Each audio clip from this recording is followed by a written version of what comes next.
রাসূলকে ভালোবেসেছিলেন হযরত বিলাল রাদিয়াল্লাহু তাআলা, যাকে মারতে মারতে তার উত্তপ্ত বালুর উপরে শোয়ে বুকের উপরে পাথর দিয়ে চাবুক দিয়ে বারবার আঘাত করা হচ্ছিল, আর বলা হচ্ছিল তুমি মুহাম্মাদের ধর্ম ছেড়ে দাও, তোমাকে আর কিছু বলা হবে না, তোমাকে মুক্ত করে দেয়া হবে। উমাইয়া ইবনে খলফের গোলাম ছিলেন হযরত বিলাল রাদিয়াল্লাহু তাআলা আনহু।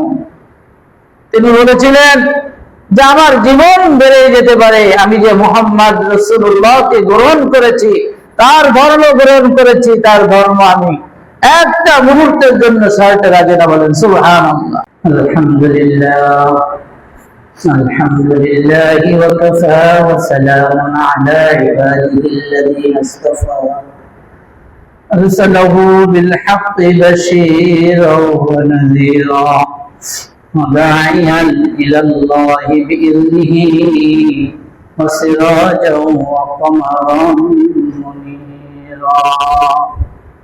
أما بعد فأعوذ بالله من الشيطان الرجيم. بسم الله الرحمن الرحيم.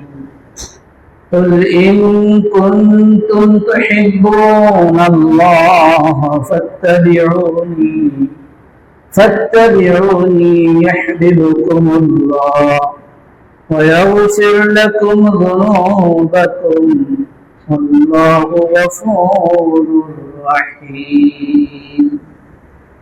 وقال رسول الله صلى الله عليه وسلم لا يؤمن أحدكم حتى أكون أحب إليه من والده وولده والناس أجمعين أو كما قال عليه الصلاة والسلام. الحمد لله. আল্লাহ পাকের লাখ কোটি শুকরিয়া, রব্বুল আলামিন আমাদেরকে তার সৃষ্টি জগতের মধ্যে শ্রেষ্ঠত্ব করে আশরাফুল মাখলুকাতের মর্যাদা দিয়ে দুনিয়ায় পাঠিয়েছেন। আমাদের কারোর ইচ্ছায় আমরা দুনিয়া আসতে পারি নাই, আল্লাহ আমাদেরকে দুনিয়ায় পাঠিয়েছেন। এই জন্য সেই মহান রব্বে কারিমের দরবারে দিল থেকে শুকরিয়া জানাই। সকলে আলহামদুলিল্লাহ। আল্লাহ পাকের অপরন্ত করুণা যে রব্বে কারিম আমাদেরকে বিশ্ব নবী জনাবে মুহাম্মদুর রাসূলুল্লাহ সাল্লাল্লাহু আলাইহি ওয়াসাল্লামের উম্মত হিসেবে দুনিয়া পাঠিয়েছেন। তিনি ইচ্ছা করলে আমাদেরকে অন্য যে কোনো নবীর উম্মত বানিয়ে দুনিয়া পাঠাতে পারতেন। তিনি আমাদেরকে ভালোবেসে পছন্দ করে শ্রেষ্ঠ নবীর শ্রেষ্ঠ উম্মতের গৌরব আমাদেরকে নসিব করেছেন। এই জন্য আবার শুকরিয়া জানাই, বলে আলহামদুলিল্লাহ। আল্লাহ রাব্বুল আলামিনকে পাওয়ার জন্য আল্লাহর রাসূলের মহব্বত স্বরূপ, এই জন্য আল্লাহ রাব্বুল আলামিন কোরআনের মধ্যে ইরশাদ করেছেন। আমি যে আয়াত তেলাওয়াত করেছি, আয়াতের অর্থ হচ্ছে, হে রাসূল আপনি বলুন, যদি দুনিয়ার মানুষ আল্লাহকে ভালোবাসতে চায় তাহলে যেন আপনাকে ভালোবাসে। কুল ইন কুনতুম তুহিব্বুনাল্লাহ ফাত্তাবিউনি, তাহলে যেন আপনাকে ভালোবাসে, আপনার অনুসরণ করে, আপনাকে মহব্বত করে, আপনার সুন্নাতের ইত্তেবা করে, তাহলে আমাকে ভালোবাসা হবে। আর আমাকে যে ভালোবাসতে পারবে, আমি আল্লাহ রাব্বুল আলামিন তার পিছনের সব গুনাহ মাফ করে দেব। বলে সুবহানাল্লাহ। আল্লাহকে ভালোবাসলে আল্লাহ কি করবে? তার পিছনের গুনাহ আল্লাহ মাফ করে দিবে। কে ওয়াদা করেছে? আল্লাহ নিজেই ওয়াদা করতেছে। ওয়াগফির লাকুম যুনুবাকুম, আমি তোমাদের সমস্ত পিছনের গুনাহ আমি আল্লাহ মাফ করে দেব। আল্লাহু গফুরুর রহিম, আল্লাহ ক্ষমাশীল, আল্লাহ ক্ষমাকে পছন্দ করে, আল্লাহ মানুষকে ক্ষমা করতে চায়। তো আমরা দুনিয়ার মধ্যে যা কিছু করি সবকিছু আল্লাহর ক্ষমা পাওয়ার জন্যই করি, ঠিক না? আল্লাহর ক্ষমাই আমাদের উদ্দেশ্য। আল্লাহর কাছে যদি আমরা ন্যায় বিচার চাই, তাহলে আমরা কেউ পার হতে পারবো না। ন্যায় বিচার যদি আল্লাহ করে, আমরা পার হতে পারবো না। যদি আল্লাহর দয়া না হয়, তাহলে আমরা কেউ পার হতে পারবো না, ঠিক না? ঠিক। আমরা যে কাজ করতেছি, আমরা প্রতিদিন সূরা ফাতিহার মধ্যে বলতেছি মালিক ইয়াউমিদ্দিন, মালিক ইয়াউমিদ্দিন, কিয়ামতের দিবসের মালিক আপনি, সেদিন আমাদের জন্য ন্যায় বিচার করবেন। ন্যায় বিচার যদি আমরা চাই, ন্যায় বিচার করলে আমরা কেউ পার হতে পারবো না। এই জন্য আল্লাহর দয়া ছাড়া আমরা আল্লাহর কাছ থেকে পার হওয়ার কোন সুযোগ নেই। এই জন্য আমরা যা কিছু করতেছি আল্লাহর দয়া পাওয়ার জন্য, আল্লাহর কাছে ক্ষমা পাওয়ার জন্য, ঠিক না বেঠিক? তো এই জন্য আল্লাহ রাব্বুল আলামিন অন্য এক আয়াতের মধ্যে বলছেন, ওয়াইন তুতিউহু তাহতাদু, যদি তোমরা আমার রাসূলের ইতাআত করো তাহলেই তোমরা হিদায়াতের উপরে থাকবে, তাহলেই তোমরা আমার অনুগ্রহের মধ্যে থাকবে, তাহলেই তোমরা ক্ষমা পাবে। আল্লাহ রাব্বুল আলামিনের এই আয়াতের মধ্যে আল্লাহ রাসূল সাল্লাল্লাহু আলাইহি সাল্লামকে আল্লাহ রাব্বুল আলামিন তার অনুসরণের একমাত্র, আল্লাহকে পাওয়ার একমাত্র পথ হিসেবে আল্লাহ রাব্বুল আলামিন তার রাসূলের অনুসরণকেই আল্লাহ বাতাচ্ছেন। আল্লাহ আমাদেরকে নির্দেশ করতেছেন যে আমাকে পাওয়ার একমাত্র পথ হচ্ছে আমার রাসূলের অনুসরণ করা। কার অনুসরণ করা? রাসূলের অনুসরণ ছাড়া আমাকে পাওয়ার দ্বিতীয় কোনো পথ নাই, দ্বিতীয় কোনো পন্থা নাই, ঠিক না বেঠিক? আল্লাহ রাসূল সাল্লাল্লাহু আলাইহি সাল্লাম তার হাদিসের মধ্যে তিনি বলছেন, লা ইউমিনু আহাদুকুম হাত্তা আকুনা আহাব্বা ইলাইহি মিন ওয়ালিহি ওয়া ওয়ালাদিহি ওয়ান নাসি আজমাইন, যে তোমরা ওই সময় পর্যন্ত তোমরা কামেল মুমিন হতে পারবে না, কামেল ঈমানদার হতে পারবে না, যত সময় পর্যন্ত আমি রাসূলকে তোমরা দুনিয়ার সব কিছু থেকে, তোমাদের সম্পদ, তোমাদের ক্ষমতা, তোমাদের সন্তান সন্ততি, তোমাদের দুনিয়ার সহায় সম্পদের সব কিছু থেকে, এমনকি তোমাদের নিজের জীবন থেকেও যদি আমাকে ভালো না বাসতে পারো, তত সময় পর্যন্ত তোমরা আমার খাঁটি মুমিন হতে পারবে না, খাঁটি ঈমানদার হতে পারবে না। এই জন্য আমরা খাঁটি ঈমানদার হতে হলে আল্লাহ রসুলের মহব্বত, আল্লাহ রসুলের ভালোবাসা ছাড়া আমাদের খাঁটি ঈমানদার হওয়া কিনা সম্ভব না, ঠিক না বেঠিক? আর আল্লাহ রসুলের ইতাআত ছাড়া আল্লাহ রসুলকে মহব্বত করা যায় না। যারা লেখে আশিকে রসুল, বিশ্ব আশিকে রসুল, অথচ রসুলের কোন সুন্নাত তাদের মধ্যে নাই, রসুলের কোন ইত্তেবা তাদের মধ্যে নাই, অত লিখতেছে বিশ্ব আশিকে রসুল, রসুলের খুব আশিক, রসুলের খুব মহাব্বত, রসুলের মহাব্বতে দাড়িটাও রাখতে পারে না, অথচ বিশ্ব আশিকে রসুল দিয়ে তারা তাদের দিন উদযাপন করতেছে, রসুলের মৃত্যু জন্মদিন উদযাপন করতেছে বিশ্ব আশিকে রসুল হিসেবে, সুন্নি হিসেবে একদলে এরকম ভাবে রসুলকে অনুসরণ করতেছে, অথচ তাদের মধ্যে কোন রসুলের কোন সুন্নাত নাই, রসুলের কোন ইত্তেবা নাই। এই জন্য রসুলের সুন্নাত আর ইত্তেবা ছাড়া কোন মানুষ রসুলকে ভালোবাসতে পারে না। রসুলকে ভালোবেসেছিলেন হযরত বিলাল রাদিয়াল্লাহু তাআলা আনহু, যাকে মারতে মারতে তার উত্তপ্ত বালুর উপরে শোয়ায়, বুকের উপরে পাথর দিয়ে, চাবুক দিয়ে বারবার আঘাত করা হচ্ছিল, আর বলা হচ্ছিল তুমি মুহাম্মাদের ধর্ম ছেড়ে দাও, তোমাকে আর কিছু বলা হবে না, তোমাকে মুক্ত করে দেয়া হবে। উমাইয়া ইবনে খলফের গোলাম ছিলেন হযরত বিলাল রাদিয়াল্লাহু তাআলা আনহু। তিনি বলেছিলেন যে আমার জীবন বেড়ে যেতে পারে, আমি যে মুহাম্মদ রাসূলুল্লাহকে গ্রহণ করেছি, তার ধর্ম গ্রহণ করেছি, তার ধর্ম আমি একটা মুহূর্তের জন্য ছাড়তে রাজি না। বলেন সুবহানাল্লাহ। শহীদ হয়ে গেল। যেরকম ভাবে রাসূল সাল্লাল্লাহু আলাইহি সাল্লামকে মহব্বত করতে হয়, সাহাবার কিরামের মধ্যে সেই মহব্বত ছিল। রাসূল সাল্লাল্লাহু আলাইহি সাল্লামের মহব্বতে যখন রাসূল সাল্লাল্লাহু আলাইহি সাল্লাম উহুদের ময়দানে রাসূল সাল্লাল্লাহু আলাইহি সাল্লামের দান্দার মোবারক শহীদ হওয়ার খবর শুনে রাসূলের প্রেমিক রসুলের মহব্বতকারী, রসুলের আশেক, আশেক রসুল তাকে বলা হয়। হযরত ওয়াইস আল কুরুনি একটা করে দাঁত ভেঙে ফেললেন। কোন দাঁতটা নাকি রসুলের শহীদ হয়েছে, প্রথমে একটা দাঁত ভেঙে মনে করলো এটা না হয় যদি অন্যটা হয়, এরপর আর একটা ভাঙলেন। এরপরে আবার মনে করলো এটা না হয় যদি অন্যটা হয়, এরপর আর একটা ভাঙলেন। এভাবে এক একটা করে সমস্ত দাঁতগুলো ভেঙে ফেললেন। রসুলের আশেক তো সেই ছিলেন, ঠিক না বেঠিক? আমরা তো রসুলের আশেক, কিন্তু রসুলের পক্ষে একটা মিছিল বের করতে হলে আগে দেখে আমার পথ ঠিক থাকবে কিনা, আমি যে দল করি আমার এই দলের পথ ঠিক থাকবে কিনা, আমার এই আমাকে কেউ চিহ্নিত করবে কিনা, আমার নামে কোনো মামলা হবে কিনা, এই চিন্তা ভাবনা করি, ঠিক না বেঠিক? আমরা রসুলের আশেক হতে পারি নাই, আমরা রসুলকে ভালোবাসতে পারি নাই। রসুলকে যদি আমরা ভালোবাসতে পারতাম তাহলে আমাদের চাকরির ভয় করতাম না, আমাদের পদের ভয় করতাম না, সম্পদের ভয় করতাম না। সাহাবায়ে কিরাম কোন জিনিসের পরোয়া করে নাই, কোন জিনিস ভয় করে নাই। রসুল বলেছেন এখন এটা করতে হবে, তারা ঝাঁপিয়ে পড়েছেন, ঠিক না বেঠিক?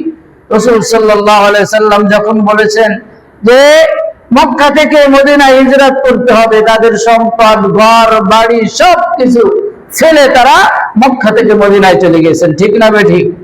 রসুলের ভালোবাসা তো তাদের মধ্যেই ছিল, যে কারণে তাদের এই আমল দেখে আল্লাহ রাব্বুল আলামিন তাদের আমল পছন্দ করে কোরআনের মধ্যে আয়াত নাযিল করেছেন, রাদিয়াল্লাহু আনহুম, আমি তাদের সব আমল পছন্দ করে আমি তাদের উপরে রাজি হয়ে গিয়েছি, বলেন সুবহানাল্লাহ। আল্লাহ তাদের রাজির ব্যাপারে আল্লাহ ঘোষণা দিয়েছে যে আমি তাদের ব্যাপারে রাজি হয়ে গিয়েছি, বলেন সুবহানাল্লাহ। এটাই ছিল তাদের ভালোবাসা। এই জন্য যদি তোমার কবরকে তুমি আলোকিত করতে চাও, তোমার কবরে যদি তুমি শান্তিতে থাকতে চাও, তাহলে তোমার একটাই মাত্র পথ, তোমার লাজেম সুন্নাতে পয়গম্বরী, পয়গম্বরের সুন্নাতকে তোমার আঁকড়ে ধরতে হবে। প্রতিটা ক্ষেত্রে খাওয়ার সময় পয়গম্বরের সুন্নাত তোমার ফলো করতে হবে, রাস্তায় চলার সময় পয়গম্বরের সুন্নাত তোমার ফলো করতে হবে, শোয়ার সময় তোমার পয়গম্বরের সুন্নাত ফলো করতে হবে, ঘুমানোর সময় পয়গম্বরের সুন্নাত তোমার ফলো করতে হবে, রাজনীতি করার সময় তোমার পয়গম্বরের সুন্নাত ফলো করতে হবে, ঠিক না বেঠিক? সব কিছু করলাম, রাজনীতি করতে যায় পয়গম্বরের সুন্নাত ফলো করলাম না, আমি কিন্তু মুমিন হতে পারি নাই, ঠিক না বেঠিক? আমি কিন্তু রাসূলের আদর্শবান উম্মত হতে পারি নাই। এই জন্য রাসূল সাল্লাল্লাহু আলাইহি সাল্লামের যে রীতি, একজন মানুষ যদি তার চোখ ভালো থাকে তাহলে সেই মানুষ, একজন শিশু, সে আকাশের দিক তাকালে আকাশ দেখতে পারবে কি পারবে না বলেন? আমার রাসূল হচ্ছে আকাশের মতো। একজন কিশোর সে যদি আকাশের দিক তাকায় আকাশ দেখতে পারবে কি পারবে না? যদি একজন যুবক যদি আকাশের দিক তাকায় আকাশ দেখতে পারবে কি পারবে না? এরকম ভাবে বৃদ্ধ পর্যন্ত সবাই আকাশের দিক তাকালে আকাশ দেখতে পারবে কি পারবে না? এই জন্য আমার রাসূল হচ্ছে আকাশ তুল্য। যদি কোন শিশু যদি চায় আমি শ্রেষ্ঠ শিশু হব, শিশু মুহাম্মদুর রাসূলুল্লাহর দিকে তাকালে, তার আদর্শ খুঁজলে সে শ্রেষ্ঠ শিশু হতে পারবে। একজন শ্রেষ্ঠ যুবক যদি চায় একজন শ্রেষ্ঠ যুবক হবে, সে রাসূল মুহাম্মদুর রাসূলুল্লাহর যৌবন চরিত্রের দিক তাকালে সে একজন শ্রেষ্ঠ যুবক হতে পারবে।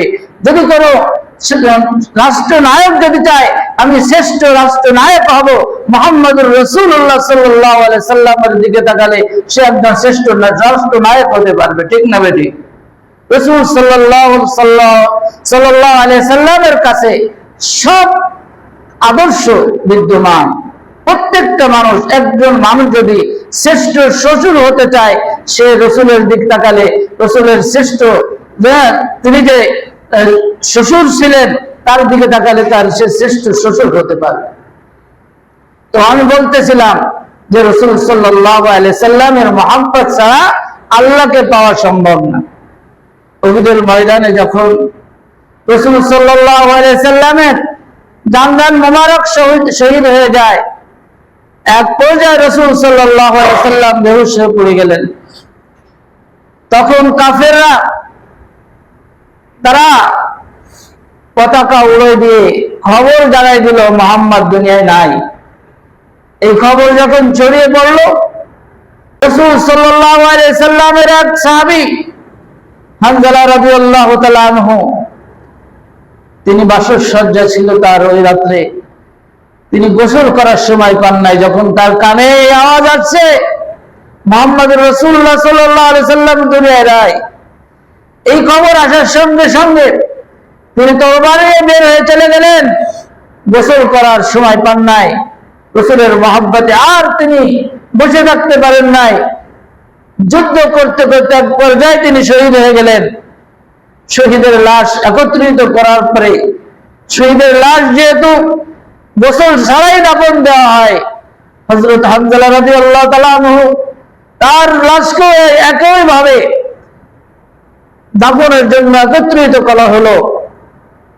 হযরত হানজালা রাদিয়াল্লাহু তাআলা আনহুর স্ত্রী চলে আসলেন, এসে তার স্বামীর লাশকে চিহ্নিত করে তিনি বললেন, আমার স্বামীর লাশকে একটু গোসলের প্রয়োজন আছে। যেহেতু সে আজকে তার বাসসজ্জায় ছিল, সে গোসল করার সময় পায় নাই, সে রাসূলের মৃত্যু খবর শুনেছে, জিহাদের ময়দানে ছুটে এসেছে।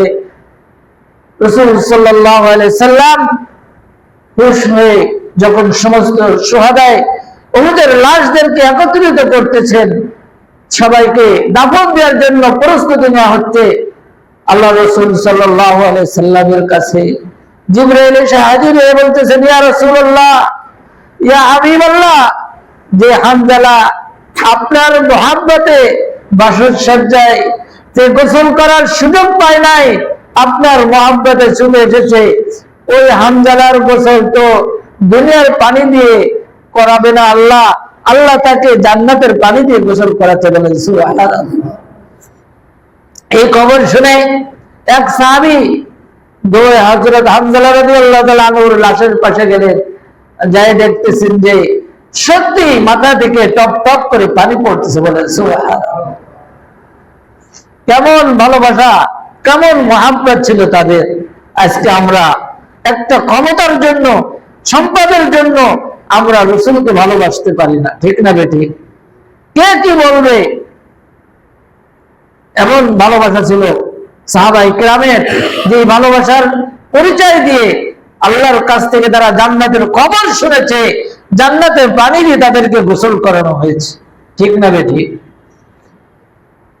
রাসূল সাল্লাল্লাহু আলাইহি সাল্লামের ভালোবাসায় যখন উহুদের ময়দানে এই খবর যখন ছড়ায় পড়ল, একজন মহিলা সে ছুটতেছে আর ছুটতেছে উহুদের ময়দানে রাসূলকে দেখার জন্য, তার মন ব্যাকুল হয়ে গিয়েছে।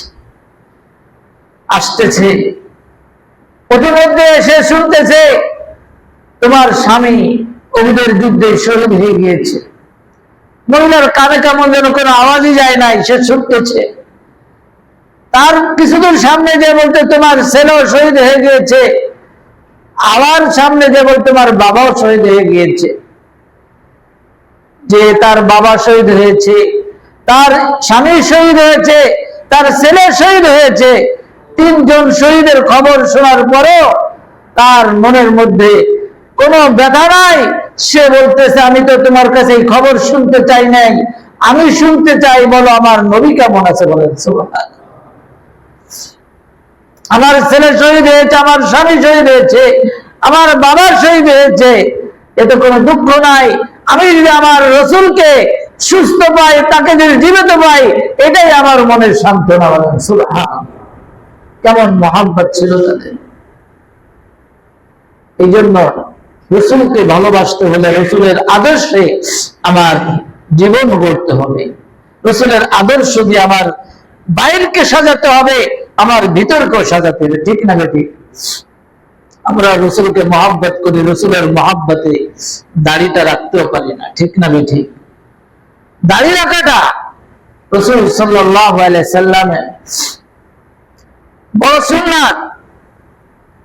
দুনিয়ার মধ্যে সব থেকে প্রিয় কাজ আল্লাহর কাছে কোনটা বলেন তো? যদি কেউ সব থেকে আল্লাহকে পাওয়ার জন্য, রাসূল সাল্লাল্লাহু আলাইহি সাল্লাম বলেছেন, সব থেকে বান্দা আল্লাহর নিকটবর্তী হয় যখন সে সিজদায় থাকে। কি থাকে? সিজদায় থাকে, তখন সব থেকে আল্লাহর বান্দা আল্লাহর নিকটবর্তী হয়।